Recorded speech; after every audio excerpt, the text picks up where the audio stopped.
Back for more. I'm starting this here at the point where I left off, where you are. You could flop this flush and you get paid off by J Stacks, who has a naked 10 with no spade. I don't think he had the jack of spades. And we're certainly. I don't know if he stays after that hand, but we're gonna remember this one.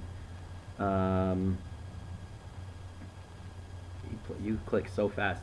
Um, we remember about Tom Chambers that he's a banana. He's very sticky. He plays hands. He plays bad hands. Seth Richardson, I had pegged as he had no spades.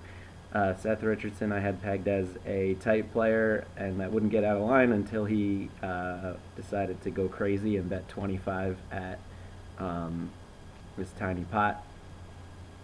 Triple Indy, I know you had a hand against him. I don't remember what it was now. It might be the one where you bet the river with the 9-8 and he min raised you and you had to fold. So that's where we're at.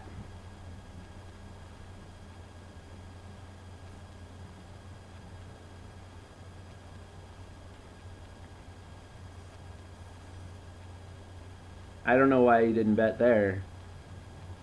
Why didn't you bet? That, I feel like that turn card is a mandatory bet when he checks to you and you've got an ace. You have to bet.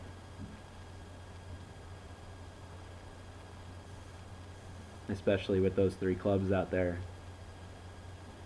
It was betting time.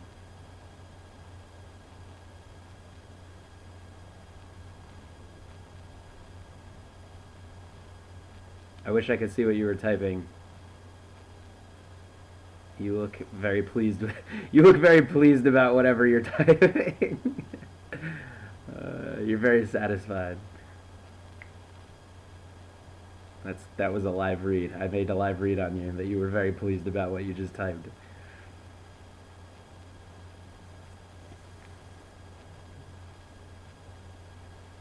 Maybe whatever you were typing distracted you from betting that ace on the turn.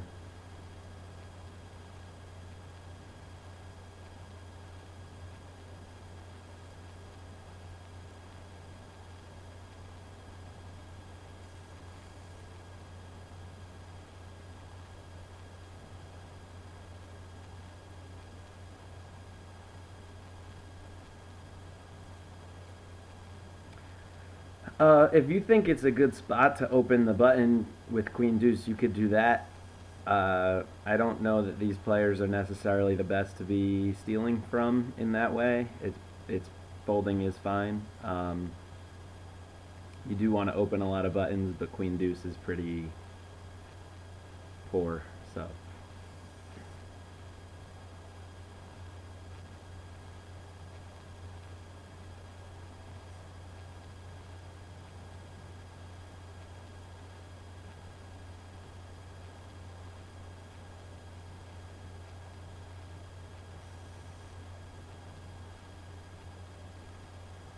Yeah, I don't know what I really want to do with ace-9 against this guy. You probably are ahead before the flop, but your hand is sort of in the middle where you're rarely going to want to play anything unimproved, so.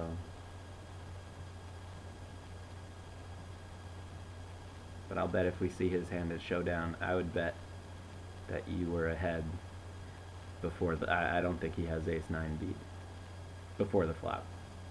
He probably has it beat now.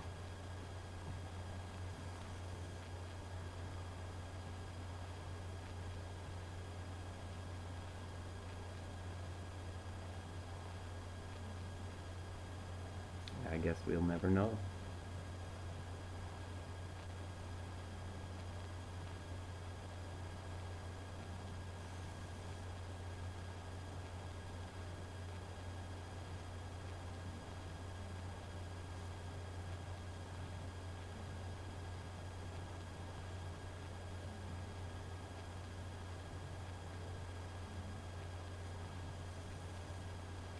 This could be one of those spots where, since this player posted, this LFFEG player, that it makes it more appealing for Triple Indy to try to steal this.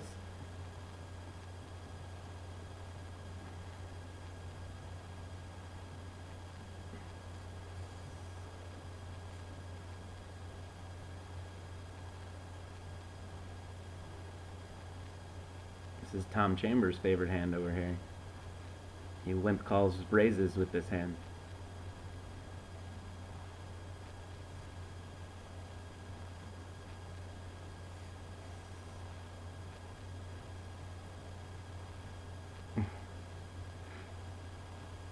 Yeah, I mean, you can argue that you're getting a good price to call, but your hand is just so bad. 10-4 is such, like, you're never gonna like any flop. You like 10-10-4 and 10-4-4. I feel like even, yeah, you don't like any flops with the 10-4.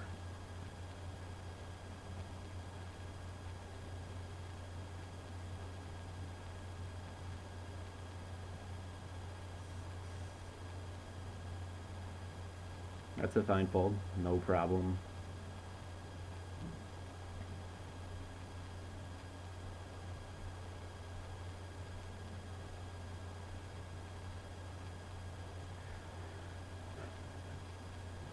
I think trying to steal would have been correct, just because. Oh boy, what are you doing here?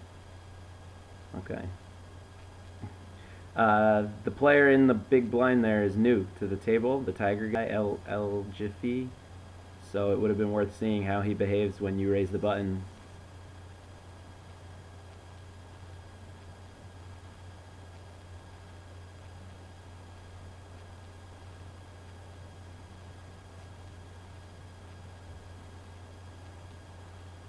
You're saying you're referencing before. Ooh, this is an interesting flop. You're referencing here what Chaluch did before with a Jack 9 offsuit. So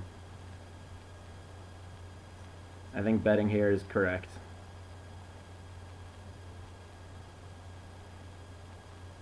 That might be a little large, but it's that's fine.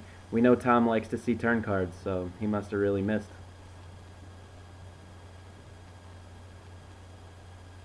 That was a well-played hand, in my opinion.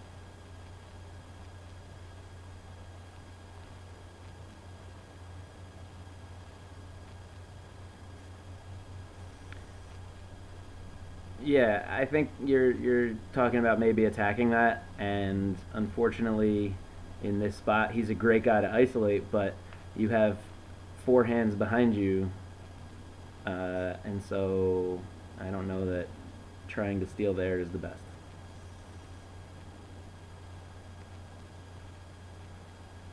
I think it's much less likely to work with that many hands behind you.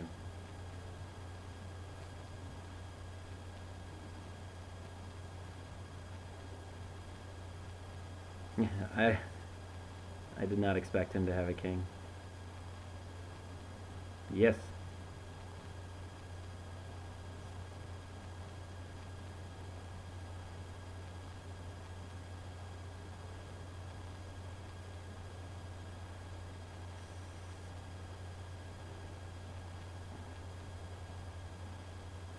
Yep. Yes, you can. You can get called by flush draws and middling pairs.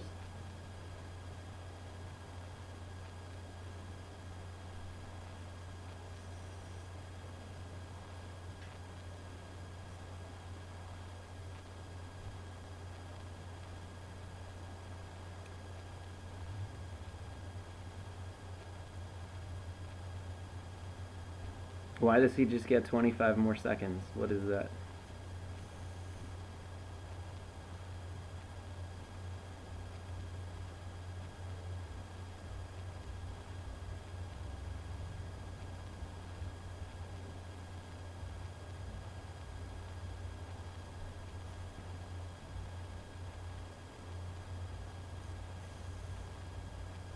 I have no problem with that bet. You said you didn't like that bet size, but I think it was fine.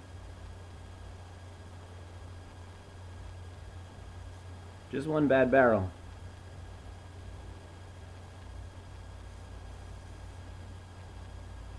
You didn't make bad barrels against Triple Indy. You made one bad barrel. $3. Yes, you are priced in here.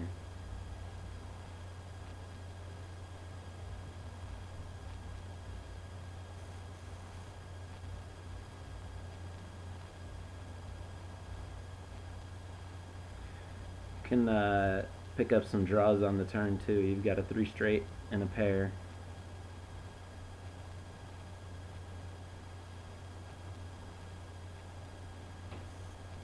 It's up to you if you want to call this or not. You probably have to improve, and you have outs to do so. But I think a big question here has to do with with implied odds. And do you think if one of these players has an ace, do you think that if another 4 comes, or if a 5 comes, that you can call that 177 and then definitely get all of the money on the next street? And in that case, you would have been in some trouble if a 5 came, because he would have had 2 pairs better than your 2 pairs. So that's whether or not to call there is definitely an implied odds situation. How much more money do you think you can get out of these guys based on what you've seen them do? And is it worth it to try to call one bet to catch up? If you think you're going to get all the money when you improve, then it's worth taking a shot like that from time to time. But if you think that it's going to be hard to get all the money in when another 4 comes, which it would be because it's going to look scary, that you should just fold.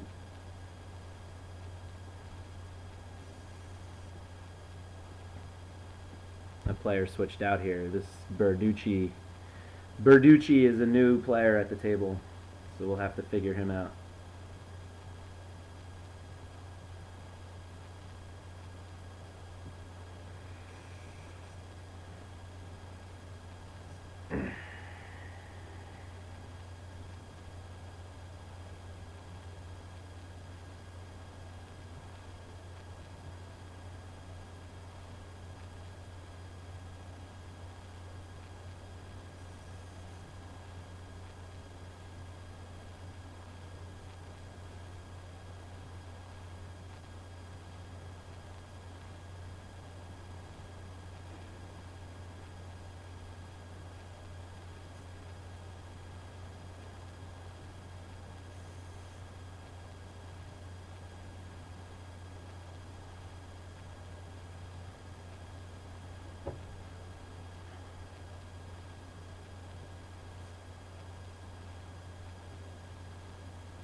Um, yeah, if we don't know this player, so making a move would have been maybe a little reckless.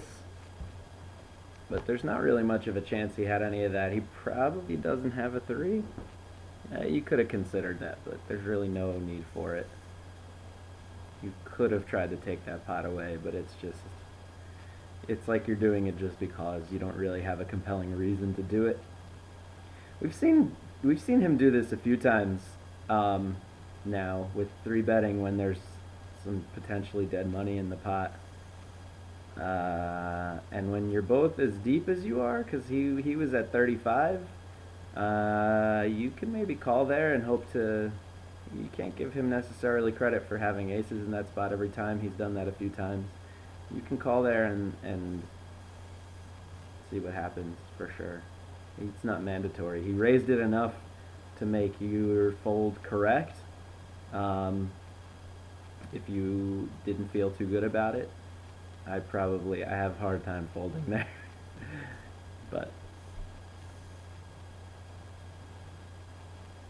it really depends on what you're comfortable with.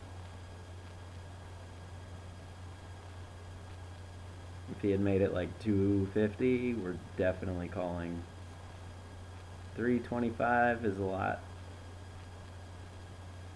But he is deep. He does have 35, so there's a lot more to be gained if you get just the right flop. And he left. Oh, yeah, that's annoying.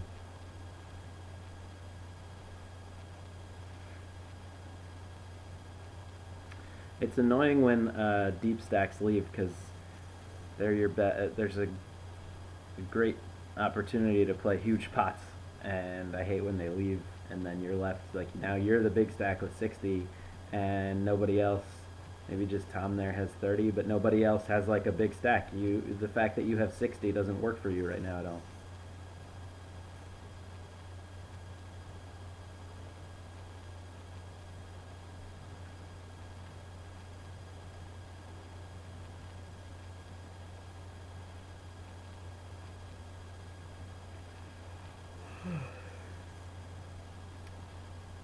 The first half of this video was so much more exciting. You had so many better, much more interesting spots. I hope I hope the action picks up a little at the end here.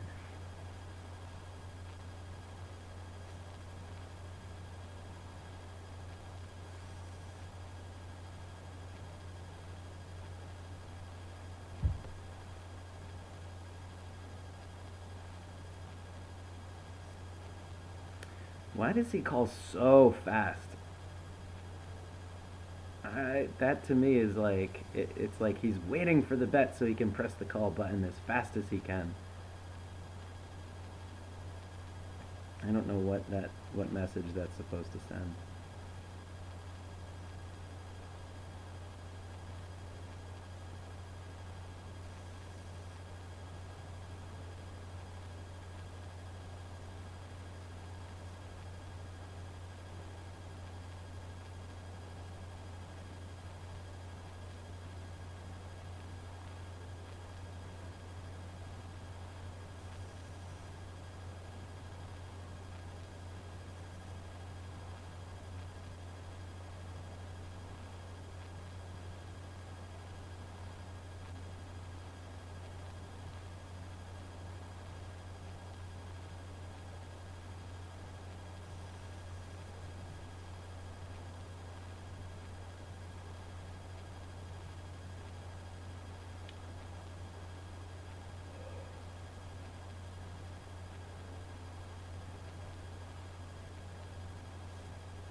Um, it feels like everyone is knitted up. Even Tom over here is not being too like the last hand we saw him play and actually like want to put money in. He had a set of twos, so as though not that this game isn't profitable anymore, but it feels like your chances of playing big pots are much less now. The game has taken a turn, and I don't know if that's because I'm watching this part on a different day, or if it's because of the dynamics of some players who left. But it just feels like nothing exciting is happening. And it's not just because you aren't getting hands, like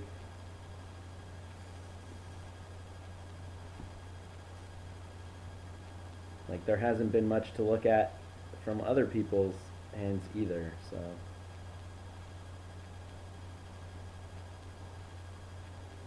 like even Tom is folding to bets on the flop now. Like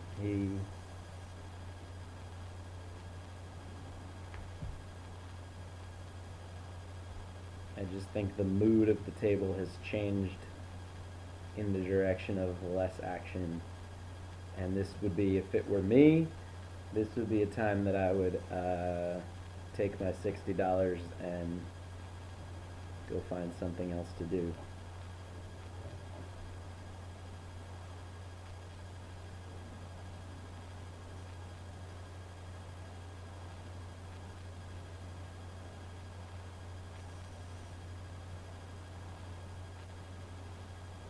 Because this now, see, if I'm in this game, I'm getting bored now, and all of a sudden King 7 suited looks very appealing, and I feel like I'm gonna get myself in trouble with this hand.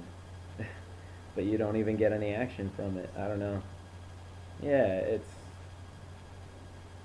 like if this gets through now, if Tom doesn't even see a flop now, then I'm definitely leaving this game because everybody has just knitted up and I don't really know why. Yeah. The tone of this game has changed dramatically for the worse.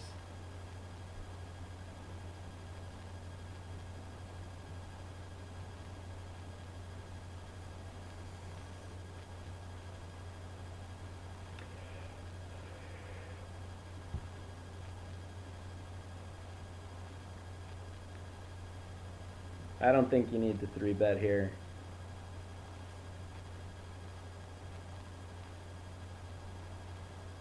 Did he just fold?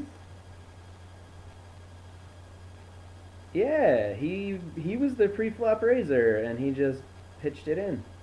That seems dumb. This is a good bet though. You definitely want to bet here and give people a chance to not believe that you have a queen. Nobody ever wants to believe you that you have the third one when you do something like this. That 3 is a great card for you too. I would definitely bet, yeah, on the bigger side here. I think even if he's got a 9, he wants to call. So that was a good, yeah. That was a good bet size for sure. You want it to be betting on the bigger end, because I feel like if he's got a 9, he's gonna call you. I don't know, depending on this player, it's like I feel like with ace high, he's either gonna decide it's the best hand or it's not. So if you bet like $1.50 or $3, you can make twice as much money betting $3 because I think he's gonna make all the same decisions for $3 that he does for 150. So I like that bet size. That was a good spot to bet big, especially when you look at players at this level and the fact that if he has a 3, okay, then he has a full house, and no one at this level is ever folding a full house. Not ever. I can't say no one is ever, but like for a $3 bet, he's not folding a full house. You could maybe even argue betting 350 and going for even more. I always hate getting greedy because it never seems to work, but I like that you went on the bigger side with that bet for sure.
Sorry, I wasn't really paying attention to that one. The college basketball tournaments on TV.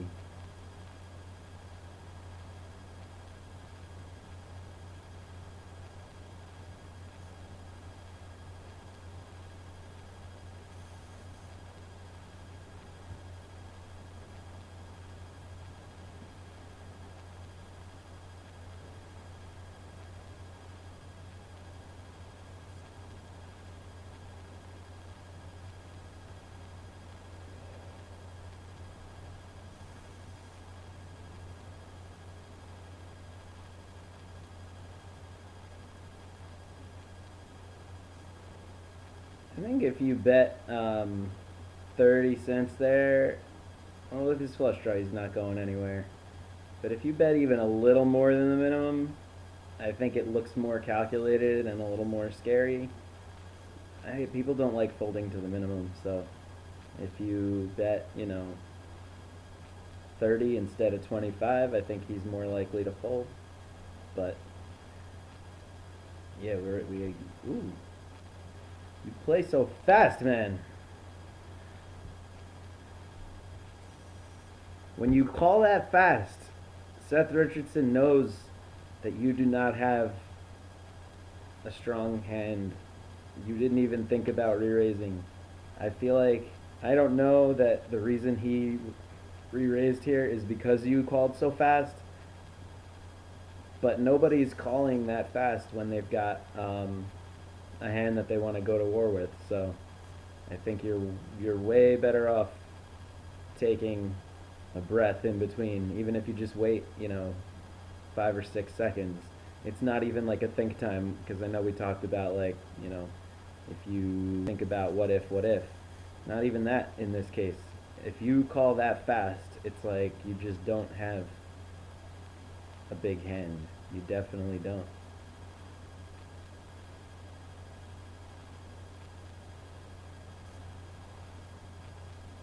So you're getting tired too. That's even more of a reason to think this is a good time for you to bring this session to a close. You're getting tired and the game has slowed down a bit. It's picking back up a little. The past few pots have been reasonable, so, but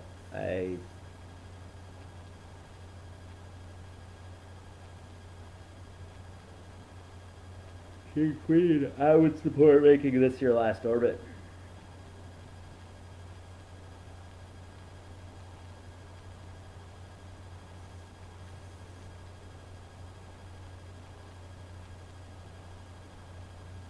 I like this. I don't like that. I don't like that he just shoved it back in your face. I think you just need to fold. I think folding's fine.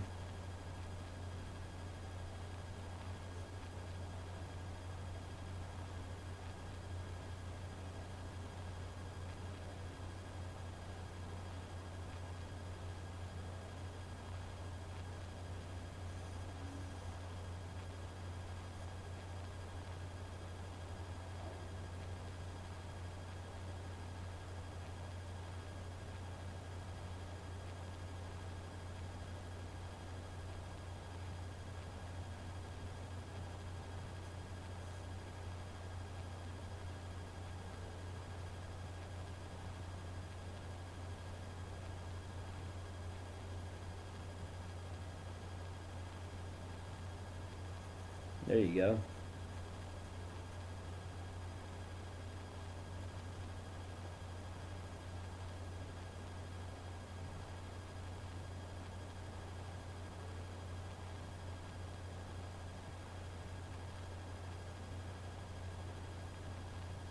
Betting here is fine. You got the 2 overs. You have what might be the best hand. You have a flush draw.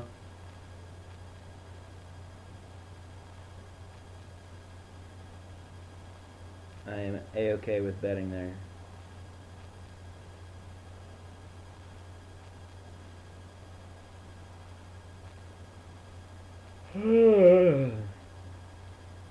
Does your video just end?